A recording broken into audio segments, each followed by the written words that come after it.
European Union Deforestation Free Regulation atau EUDR sudah akan diberlakukan pada Desember 2024.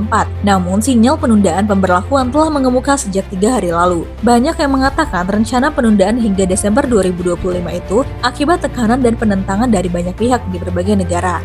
Tak terkecuali Indonesia, Amerika, dan sejumlah negara di Eropa. Indonesia sebagai negara penghasil minyak sawit terbesar di dunia telah menentang EUDR itu sejak 2 tahun lalu. Maret tahun lalu, 3 organisasi petani sawit seperti Apkasindo, Aspekpir, dan Samade malah sampai melakukan aksi demonstrasi di Kedutaan Besar Uni Eropa di Jakarta. Anda jangan buat yang namanya regulasi ini, regulasi itu ketika Anda kalah dengan keberadaan sawit yang bisa menghasilkan 4 ton minyak 1 hektar. Soybean Anda hanya bisa menghasilkan 0,42 ton per hektar. Coba. Materi dari UDR yang sangat diskriminasi terhadap kelapa sawit yang merupakan tulang punggung dari ekonomi keluarga tani. Tahun ini, Gapki dan Apkasindo juga berkirim surat ke Uni Eropa.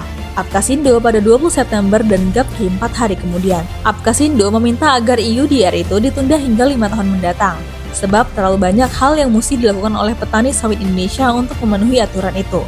Kemampuan yang tidak memadai, kurangnya dukungan modal, dan metode penanaman tradisional telah menjadi 3 kendala utama bagi petani kecil kelapa sawit Indonesia untuk mematuhi EUDR. Dan bila aturan itu dipaksakan segera berlaku, sama saja mengamputasi 17 juta keluarga petani sawit di Indonesia. Dalam suratnya, Apkasindo juga mengusulkan kolaborasi aktif dengan Komisi Eropa dalam upaya membekali petani kecil selama periode perpanjangan yang diminta. Kami sangat ingin dan bersemangat untuk dapat berpartisipasi lebih jauh dalam mencapai visi hijau, ujar Apkasindo dalam suratnya itu. Dalam catatan LIS.co, sebetulnya tidak ada yang perlu dikhawatirkan terkait EUDR itu.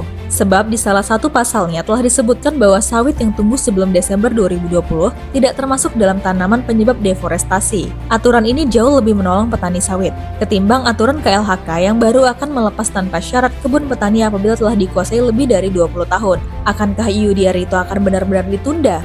Kita tunggu saja perkembangannya.